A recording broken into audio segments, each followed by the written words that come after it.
You know, for you, this is an iconic piece of Disney history Absolutely, and yeah. magic, and I'm sure Yeah. you're well aware the 1991 version. Yes. First animated film to get an Oscar nomination Right. for Best Picture. Exactly, yes. Went on to become the first animated film to gross over $100 million. Oh, I didn't know that. Yeah, Right. won a couple of Oscars for music, I Right. believe 3 Golden Globes, and also Oh my God.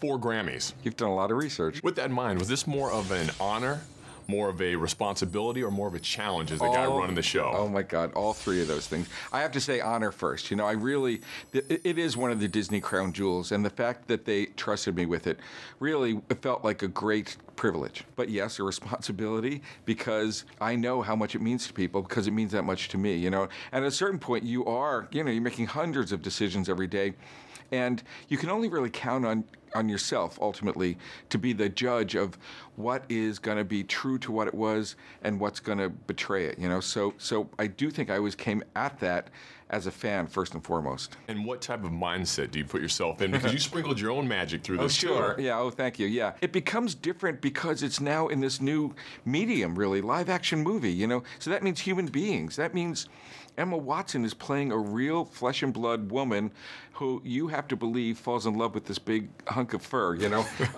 You have to watch the steps of that happening. You find out more about each of these characters, you know? So once I realized it's actually going to be true to the original, but it's going to have to really reveal a lot more, then it became an exciting thing, like a real challenge of figuring out, what are those new things and what are the things that answer questions you always had but didn't even realize maybe. With your background and great talents, talk about the music and the infusion and the importance of this story. Well, that's, I think, the reason to do it again, honestly. It's a great score, and it was a score that, even though it was written for an animated film, it spoke to me as an adult, when I saw it originally.